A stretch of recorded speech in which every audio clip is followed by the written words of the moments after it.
Hello everyone, आज हम लोग देखेंगे बिहार दरोगा mains general studies mock test का सेट नंबर 5।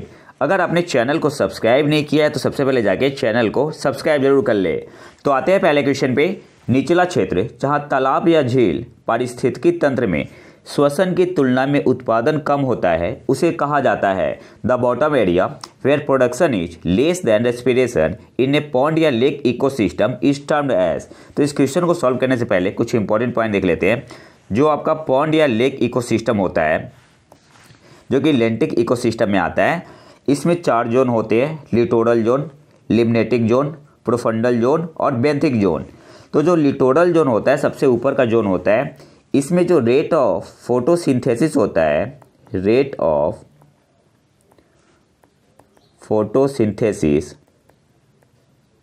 ये किसके बराबर होता है? रेस्पिरेशन के बराबर होता है, रेस्पिरेशन के बराबर होता है। तो क्या याद रखना है, लिटोरल जोन में आपका जो रेट ऑफ फोटोसिंथेसिस है कि किसके बराबर होता है? रेस्पिरेशन के बराबर होता है।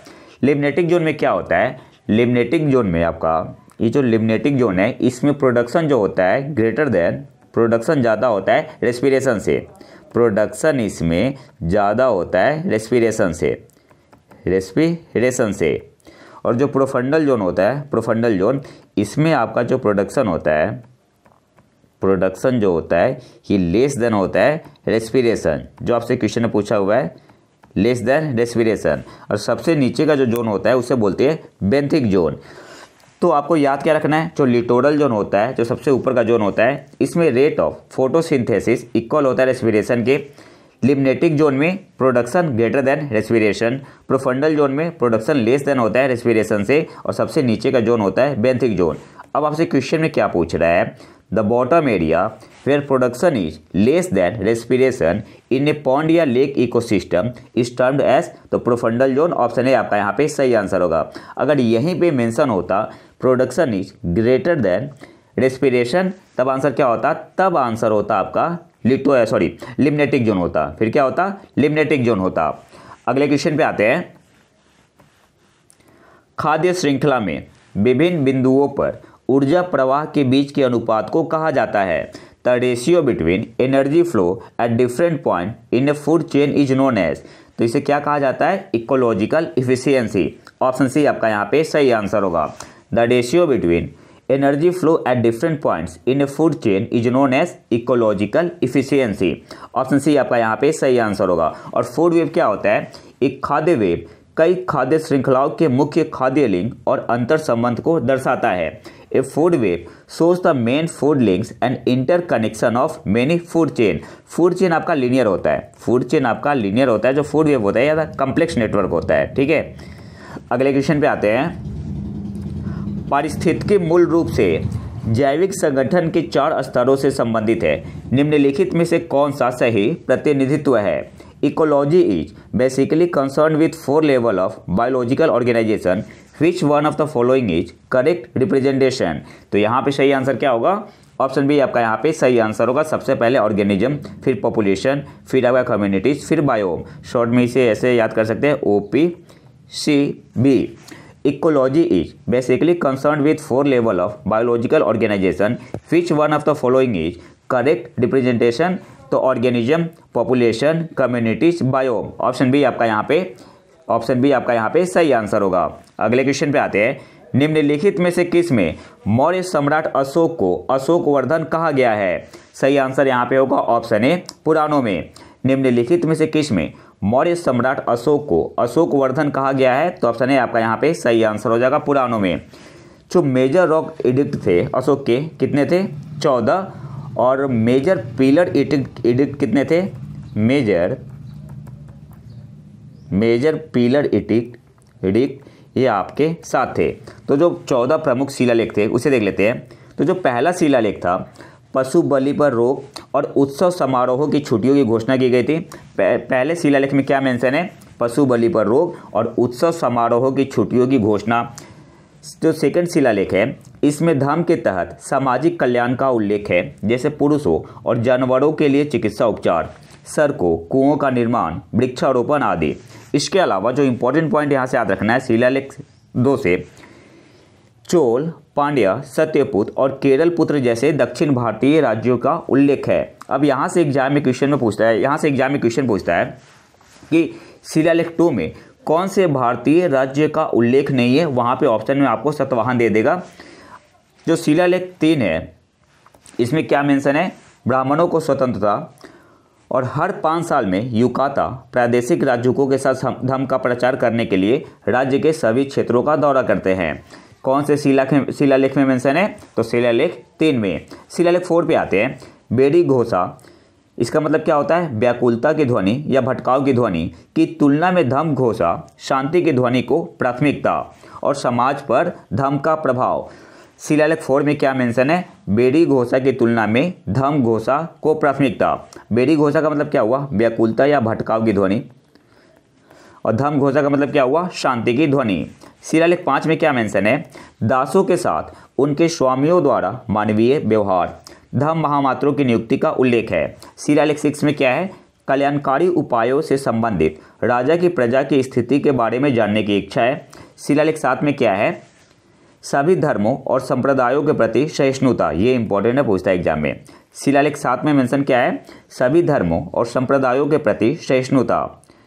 नेक्स्ट पॉइंट पे आते हैं। शिलालेख 8 में क्या मेंशन है, अशोक की बोध गया यात्रा और बोधि वृक्ष का उल्लेख है। इसके अलावा धम्म यात्राओं के माध्यम से ग्रामीण जनता से संपर्क बनाए रखना, ये शिलालेख 8 में मेंशन है। शिलालेख 9 में क्या है, लोगों के नैतिक आचरण पर बल देता है और महंगे समारोहों से बचने के लिए कहा गया है, शिलालेख 9 में। शिलालेख 10 में क्या है, प्रसिद्धि और गौरव की इच्छा की निंदा करता है। शिलालेख 11 में क्या है, धम्म के सिद्धांतों का अतिरिक्त स्पष्टीकरण, बड़ों के प्रति सम्मान, जानवरों की हत्या से परहेज और दोस्तों के प्रति उदारता पर जोर दिया गया है। ये सब किस में है, शिलालेख 11 में है। प्रमुख शिलालेख की बात हो रही है। शिलालेख 12 में क्या है, सभी धार्मिक संप्रदायों के प्रति सहिष्णुता विकसित करने की अपील, किसमें मेंशन है, तो प्रमुख शिलालेख 12 में। शिलालेख 13 पे आते हैं। कलिंग युद्ध और धम्म के माध्यम से विजय के बारे में बताते हैं। कौन सा शिलालेख, शिलालेख 13। और जो आखिरी शिलालेख है, प्रमुख शिलालेख, शिलालेख 14, यह देश के विभिन्न हिस्सों में शिलालेखों को उत्कीर्ण करने के उद्देश्य से संबंधित है। अगले क्वेश्चन पे आते हैं। प्रायोगिक उन्नत super conducting tokamak experimental advance super conducting tokamak fusion energy reactor किस देश में स्थित है, तो ऑप्शन डी आपका यहाँ पे सही आंसर हो जाएगा, चीन। इसे शॉर्ट में बोलते हैं ईस्ट। तो आपसे एग्जाम में पूछ सकता है ईस्ट स्टैंड्स फॉर, तो आंसर क्या होगा, experimental advanced super conducting tokamak. अगले क्वेश्चन पे आते हैं। समाचारों में देखी गई जूस जैकिंग किस क्षेत्र से संबंधित है, तो सही आंसर यहाँ पे क्या होगा, ऑप्शन बी आपका यहाँ पे सही आंसर हो जाएगा, इलेक्ट्रॉनिक से। समाचारों में देखी गई जूस जैकिंग किस क्षेत्र से संबंधित है, तो ऑप्शन बी आपका यहाँ पे सही आंसर हो जाएगा, इलेक्ट्रॉनिक से। अगले क्वेश्चन पे आते हैं। सूची 1 को सूची 2 से सुमेलित करना है। मदन मोहन मालवीय बनारस हिंदू विश्वविद्यालय के संस्थापक, तो ये का आपका क्या हो जाएगा, 3। ये का आपका हो जाएगा 3। मोतीलाल नेहरू अन्य लोगों के साथ मिलकर स्वराज पार्टी का स्थापना, तो बी का आपका हो जाएगा 4। कौन से ईयर में हुआ था, 1923 में। 1923 में। एनिवेशन होम रूल लीग के संस्थापक, तो सी का आपका हो जाएगा पहला। सी का आपका क्या हो जाएगा, पहला। कौन से ईयर में, 1916 में। 1916 में। गोपाल कृष्ण गोखले भारतीय समाज के सेवकों का शुभारंभ, तो डी का आपका हो जाएगा दूसरा। कौन से ईयर में, ये आपका 1905 में। 1905 में।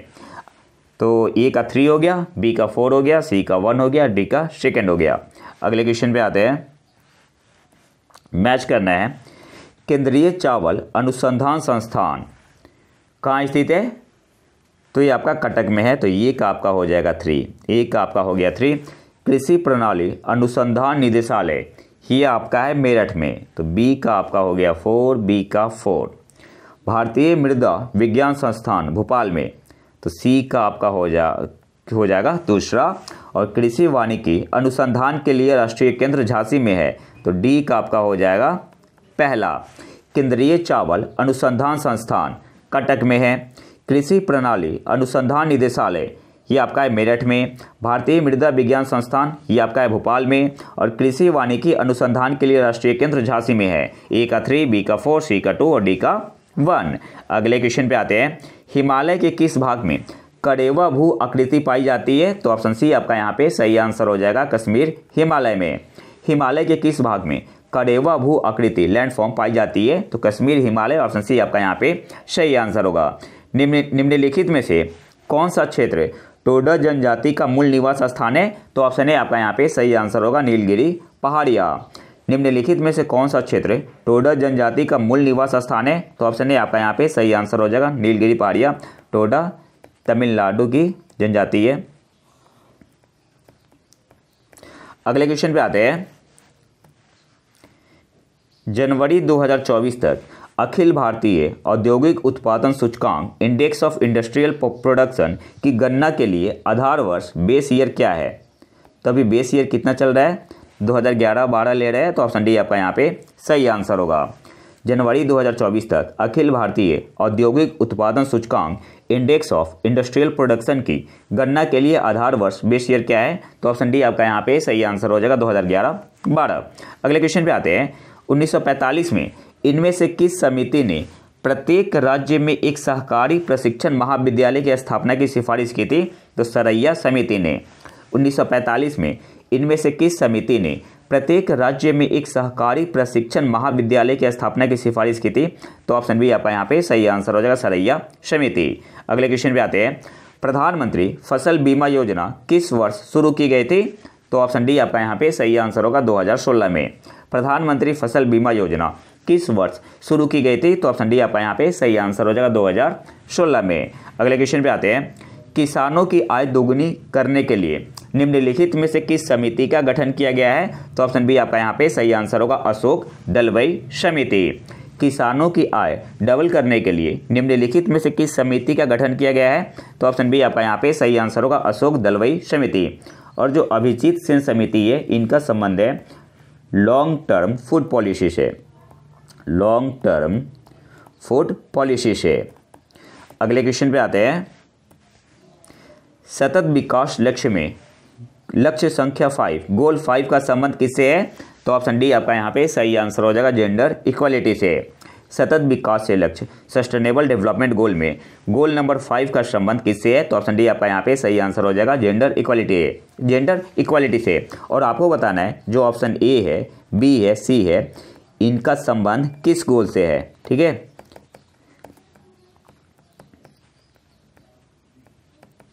किस गोल से है, गोल नंबर क्या है। अगले क्वेश्चन पे आते हैं, राष्ट्रपति लोकसभा को भंग कर सकते हैं? तो केंद्रीय कैबिनेट की सिफारिश पर, ऑप्शन बी आपका यहाँ पे सही आंसर होगा। राष्ट्रपति लोकसभा को भंग कर सकते हैं, तो ऑप्शन बी आपका यहाँ पे सही आंसर हो जाएगा, केंद्रीय कैबिनेट की सिफारिश पर। अगले क्वेश्चन पे आते हैं, राज्यों की परिषद राज्यसभा के सदस्य चुने जाते हैं? तो राज्यों की विधानसभा के सदस्य द्वारा, ऑप्शन ये आपका यहाँ पे सही आंसर होगा, इलेक्टेड मेंबर देते हैं वोट। राज्यों की परिषद राज्यसभा के सदस्य कैसे चुने जाते हैं? तो राज्यों की विधानसभा के सदस्य द्वारा, तो ऑप्शन ए आपका यहाँ पे सही आंसर होगा। अच्छा, इसका चुनाव कैसे होता है राज्यसभा का? तो एक फॉर्मूला होता है राज्यसभा का जो चुनाव होता है, बस बेसिक पॉइंट बताऊंगा, वैसे काफ़ी डीप में इसमें जानना है, लेकिन मैं ओवरऑल बता रहा हूँ कि क्या कॉन्सेप्ट होता है। तो जो राज्यसभा का चुनाव होता है, इसका एक फॉर्मूला क्या होता है, विधायकों की कुल संख्या, विधायकों की कुल संख्या डिवाइडेड अपॉन खाली सीटें प्लस 1, खाली सीटें प्लस 1, और इनमें फिर से प्लस 1 ऐड करते हैं। अब इसे एग्जाम्पल से समझते हैं। मान लो कि महाराष्ट्र में राज्यसभा की सीट के लिए चुनाव होना है और 7 सीट है वहाँ पे खाली। महाराष्ट्र में 7 राज्यसभा सीट के लिए चुनाव होना है।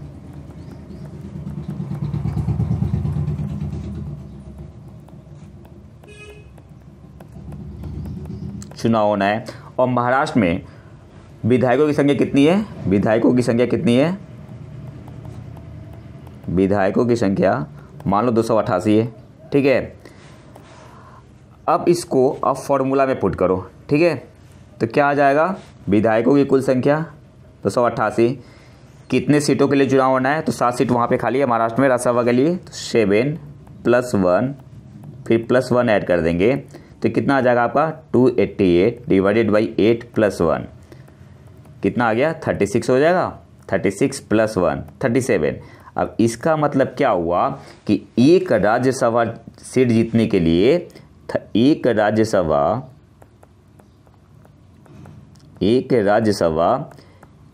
सीट जीतने के लिए कितना वोट चाहिए 37 वोट चाहिए 37 वोट। ठीक है, लेकिन और कुछ यहाँ पे इंपॉर्टेंट पॉइंट याद रखना है। विधायक सभी सीटों के लिए वोट नहीं करेंगे, एक प्रोपोर्शनल रिप्रेजेंटेशन होता है। ठीक है, प्रीफरेंस दिया जाता है। विधायक सभी सीटों के लिए वोट नहीं करेंगे।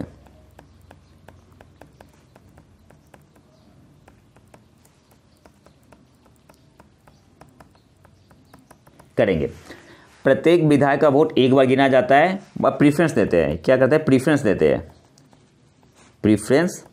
देते हैं। जो राज्यसभा का चुनाव होता है क्या होता है, एक प्रोपोर्शनल रिप्रेजेंटेशन होता है, इसमें प्रीफरेंस देनी होती है। और 1/3 मेंबर हर एक 2 साल में रिटायर होते हैं राज्यसभा में। तो ये कुछ इंपॉर्टेंट पॉइंट है और इसमें बहुत कुछ जानने के लिए है। अभी मैंने बस एक ओवरऑल बताया है, ठीक है, एक बेसिक जो मेथड होता है सॉल्व करने का वो बताया है, बाकी डिटेल में इसमें काफ़ी जानना है। अगले क्वेश्चन पे आते हैं। निम्नलिखित में से विधान परिषद के लिए सामान्य विधेयकों को रोकने की अवधि कौन सी है? तो ऑप्शन बी आपका यहाँ पे सही आंसर हो जाएगा 4 मंथ। अच्छा, यहाँ से एक और पॉइंट याद रखो आप, जो चुनाव होता है राज्यों की विधानसभा के सदस्य द्वारा, तो अगर कहीं यूटी है वहाँ पे भी, जैसे दिल्ली हुआ तो वहाँ पे भी विधायक चुन के आते हैं तो वो भी वोट देते हैं, वहाँ पे भी राज्यसभा की सीट होती है। ठीक है, निम्नलिखित में से विधान परिषद के लिए सामान्य विधेयकों को रोकने की अवधि कौन सी है? तो ऑप्शन बी आपका यहाँ पे सही आंसर हो जाएगा 4 मंथ, 4 महीने तक। पहली बार में 3 महीने और जो सेकेंड टाइम आता है तो मैक्सिमम 1 महीना, तो टोटल कितना हो गया 4 मंथ। ऑप्शन बी आपका यहाँ पे सही आंसर होगा। निम्नलिखित में से विधान परिषद के लिए सामान्य विधेयकों को रोकने की अवधि कौन सी है? तो ऑप्शन बी आपका यहाँ पे सही आंसर होगा 4 मंथ। अगले क्वेश्चन पे आते हैं। एक व्यक्ति जो राज्य विधानमंडल का सदस्य नहीं है उसे कितने महीनों के लिए मुख्यमंत्री नियुक्त किया जा सकता है? तो ऑप्शन ए आपका यहाँ पे सही आंसर हो जाएगा 6 महीने के लिए। एक व्यक्ति जो राज्य विधानमंडल का सदस्य नहीं है उसे कितने महीनों के लिए मुख्यमंत्री नियुक्त किया जा सकता है? तो ऑप्शन ए आपका यहाँ पे सही आंसर होगा 6 महीने के लिए। अगले क्वेश्चन पे आते हैं। निम्नलिखित में से कौन सा अनुच्छेद प्रशासनिक न्यायाधिकरणों एडमिनिस्ट्रेटिव ट्राइब्यूनल से संबंधित है? तो ऑप्शन सी आपका यहाँ पे सही आंसर होगा अनुच्छेद 323 ए। निम्नलिखित में से कौन सा अनुच्छेद प्रशासनिक न्यायाधिकरणों एडमिनिस्ट्रेटिव ट्राइब्यूनल से संबंधित है? तो ऑप्शन सी आपका यहाँ पे सही आंसर हो जाएगा आर्टिकल 323 ए। अगले क्वेश्चन पे आते हैं। 14-15 अगस्त 1947 की आधी रात को केंद्रीय विधानसभा में इकबाल का हिंदुस्तान हमारा और जन गण मन किसने गाया था? तो ऑप्शन डी आपका यहाँ पे सही आंसर होगा एम.एस. सुब्बुलक्ष्मी ने। अगले क्वेश्चन पे आते हैं।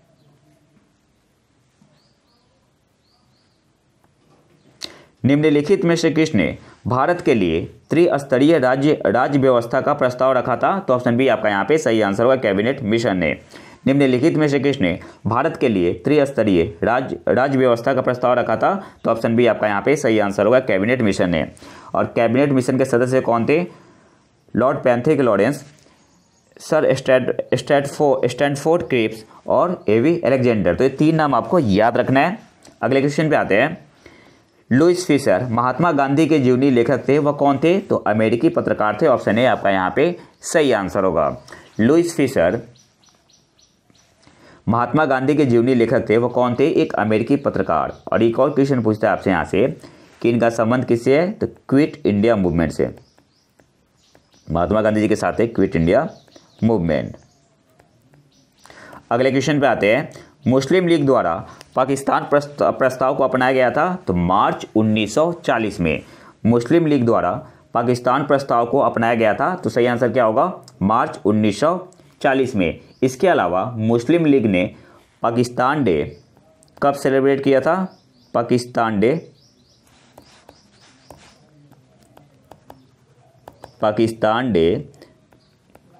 कब सेलिब्रेट किया था? तो आंसर क्या होगा? 23 मार्च 1943।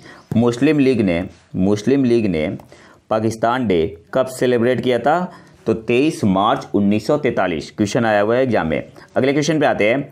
अखिल भारतीय राज्य लोक सम्मेलन all India state people conference की स्थापना की गई थी? तो सही आंसर क्या होगा? ऑप्शन बी आपका यहाँ पे सही आंसर होगा 1927 में। All India state people conference की स्थापना की गई थी 1927 में। ऑप्शन बी आपका यहाँ पे सही आंसर होगा। नेक्स्ट क्वेश्चन पे आते हैं। आप मैथ्स के क्वेश्चन है। क्वेश्चन क्या आपसे पूछ रहा है, यदि एक लंबवृत्तीय शंकु की ऊंचाई 200% बढ़ा दी जाए और आधार की त्रिज्या 50% कम कर दी जाए तो शंकु का आयतन क्या होगा? तो सबसे पहले हम क्या जानते हैं, फॉर्मूला क्या होता है? 1/3 पाई आर स्क्वायर एच। शंकु का आयतन यही होता है। अब क्वेश्चन पे आते हैं। जो हाइट है कितना बढ़ा दिया जा रहा है? 200%। अब देखो 200% का मतलब क्या हुआ? 200/100 तो क्या हो जाएगा आपका? 2 बच गया, तो इसे 2/1 लिख सकते हैं। मतलब शुरू में 1 था, कितना बढ़ा? 2 बढ़ गया। तो जो ये आपका था पुराना वाला हाइट, ठीक है, शुरू में हाइट कितना था? 1 था। शुरू में हाइट आपका 1 था, बढ़ के कितना हो गया? 2 हो गया। तो जो नया हाइट होगा, न्यू हाइट कितना हो जाएगा? पहले 1 था, 2 से इंक्रीज हुआ है तो कितना हो गया? 3। तो पहले 1 था, नया हाइट कितना हो गया? 3 हो गया। ये इंपॉर्टेंट पॉइंट है, को याद रखना है। पहले हाइट 1 था, अब कितना हो गया? 3 हो गया। अब रेडियस को देखते हैं, त्रिज्या के बारे में। रेडियस क्या बोल रहा है? 50% कम कर दिया जाता है। तो 50% का मतलब हुआ कितना? 1/2। मतलब शुरू में कितना था? शुरू में आपका 2 था, बाद में कितना हो गया? तो 1 से कम हो गया। तो बाद में जो नया वाला रेडियस है, न्यू रेडियस, ये आपका कितना हो जाएगा? न्यू रेडियस 2 - 1 हो गया। अब आते हैं फॉर्मूला का यूज करेंगे यहाँ पे। तो मान लो कि शुरू में वॉल्यूम 1 था, तो क्या हो जाएगा? 1/3 पाई, रेडियस शुरू में कितना था आपका? r², 2 था, तो 2² हाइट कितना था? शुरू में 1 था, इंटू 1, ठीक है। और जब नया निकालेंगे तो v2 क्या हो जाएगा आपका? 1/3 पाई, नया रेडियस कितना हो गया? 1 हो गया है, तो 1²। हाइट क्या है? हाइट आपका नया वाला कितना है? 3 है, तो 3 हो गया। अब क्या देख रहे हैं? v1 क्या है? 1/3 पाई, दोनों कॉमन है ना, 1/3 पाई 1/3 पाई। यहाँ पे 2² है तो 4 हो जाएगा, इंटू 1 4 हो गया। और यहाँ पे 1² इंटू 3 यहाँ पे 3 हो गया। तो देखो वॉल्यूम आपका क्या हो रहा है? डिक्रीज हो रहा है ना। वॉल्यूम आपका क्या हो रहा है? डिक्रीज हो रहा है। तो क्वेश्चन में जाहिर सी बात है ये तो गलत हो जाएगा, अपरिवर्तित रहता है, इंक्रीज हो रहा है। ऑप्शन सी क्या है? 25% की वृद्धि हो रही है। लेकिन यहाँ पे वॉल्यूम क्या वाला है? वॉल्यूम आपका जो आयतन है वो डिक्रीज कर रहा है, तो सी अपने आप ही हट गया यहाँ से। डी भी क्या बता रहा है? 75% की वृद्धि हुई है, डी भी हट गया। तो एक ही ऑप्शन है जहाँ पे वॉल्यूम डिक्रीज कर रहा है, तो ऑप्शन बी आपका यहाँ पे सही आंसर होगा। 25% घट जाती है। और इसे कैसे निकालेंगे? तो कुछ नहीं करना होता है, परसेंटेज चेंज पूछ रहा है आपसे, परसेंटेज चेंज। तो क्या करेंगे? v1 - v2 by v1 into 100।